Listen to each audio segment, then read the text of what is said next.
Chairman, Yes. kamusta naman po ang sitwasyon dito sa nasasakupang barangay nyo? Wala, maayos naman.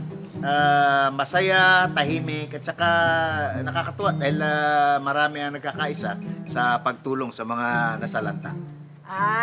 Pansin ko nga, Chairman, parang masayang-masaya kayo sa nangyayari sa barangay nyo, ano? Hindi naman masaya, pero siyempre kasi kahit papaano nagkaroon ng katahimikan dito at nawala yung ingay ng mga traffic, yung mga sasakyan na may ingay nagbubusina dyan. Pati yung mga makukulit na nagdo-double parking sa mga kalye natin, wala na. Inanod na lahat kasama ng mga basura na hindi nakukolekta. Tanong ko lang, Chairman, malinis po ba talaga yung mga pinaliliguan ng mga bata dyan sa likuran? Ay, hindi ko masasabing malinis no? At hindi rin natin maiwasang isipin na baka magkasakit yung mga bata. Pero para sa akin, okay na yan. Na mapunta sa mga gamot nila yung pera kaysa maubos dun sa mga internet. At saka yung mga mata nila, syempre kaka-internet na ganyan kalalaro, lumalabo yung mga yan. Doon pa mapupunta yung pera. Diyan na lang, sa ganyan na lang. Chairman, hindi po ba malaking perwisyo na walang kuryente dito sa barangay nyo? Well, perwisyo naman. Pero parang okay na rin dahil kahit paano nakakapahinga kami sa yung mga panonood ng TV. Kumbaga, halimbawa, kasi ano ba mapapanood mo ngayon?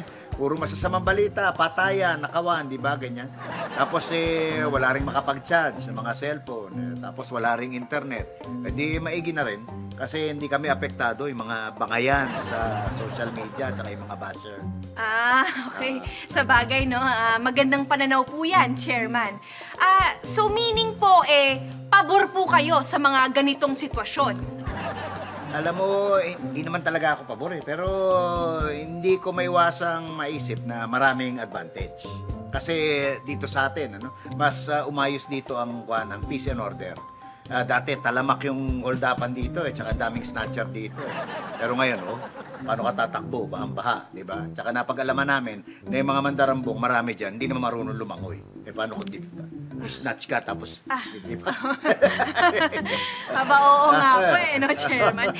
Dahil po sa nasabi nyo, ano naman po yung mga plano nyong gawin bilang barangay chairman? Well, sa totoo lang, dahil sa mga nangyayaring ganito sa ating barangay, bahala ko na magbitiw ng pwesto. Chairman, kung magbibitiw po kayo bilang barangay chairman, ano na po yung gagawin nyo? Magiging na lang ako, contractor ng mga flood control projects. Bakit po?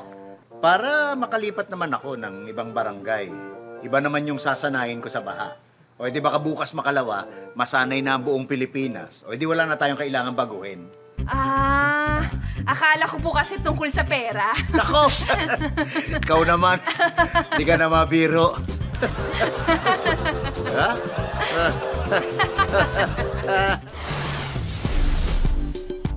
Unfriend na kita. Kasi yung handa ko ng birthday ko, binash mo lahat. Sobrang dahil mo naman tinay ko talumpyan sa ngay.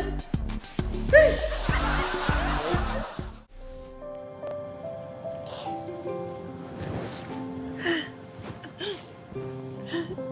Nakita mo yun? Kawawa naman yung bitang babae. Nalaman niya hindi siya totoong anak ng mga magulang niya. O ngayon?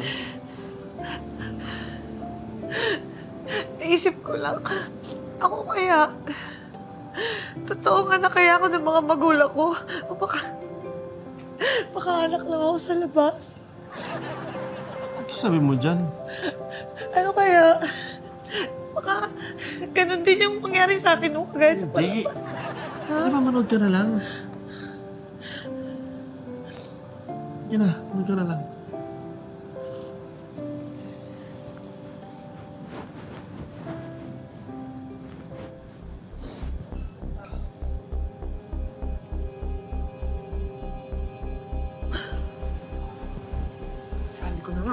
Sabi ko na nga, be. Naku, nagdududa na ako Yung bidang lalaki, may babae siya. May ibang babae siya.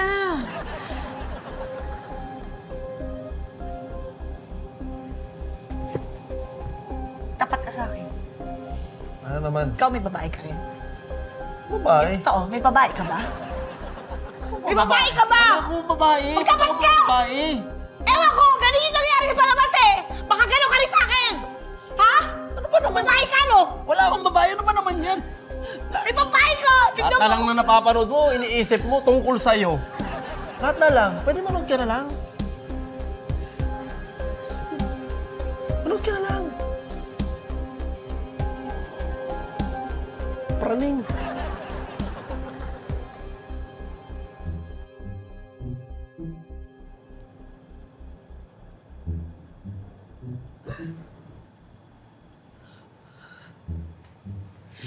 Nakita mo yun?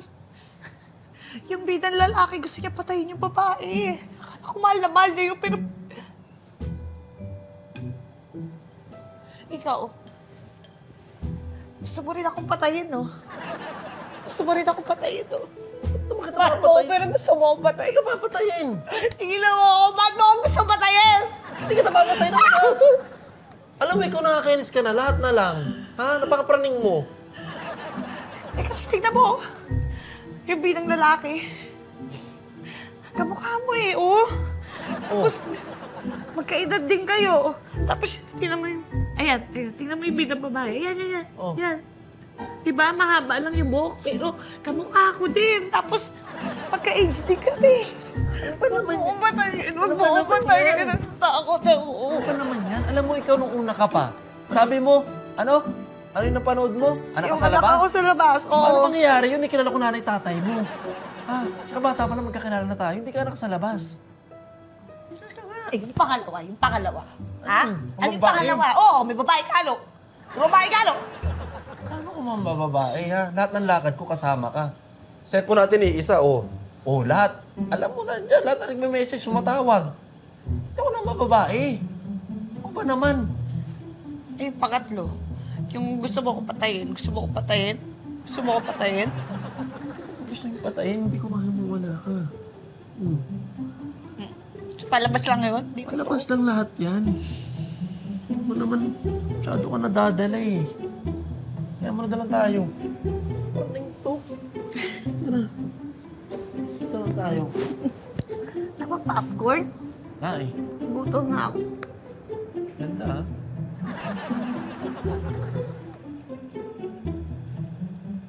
Ay! Nakita mo yun?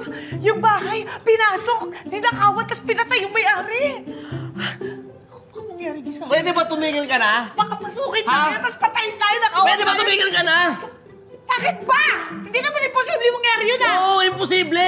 Bakit? Para tayo papasukin na magnanakaw. Ha? Eh tayo yung magnanakaw eh. Ayun yung may-ari ng bahay oh. Oo nga pala. Nadadala talaga ako, alam mo. Magpapanood kasi ng mga TV. Sinod ng nood. Paraning ka naman pala. Ay, Halika na. manood ako. Tara na. Hindi na siguro traffic, no? Oo. Ang jacket mo. Ano ba yan? Hindi na ganun yung jacket ko. Oh, ano ba? Tara na. Unfrienda kita! Kasi yung video kung paano mag-diet para pumayat, tinag mo ko!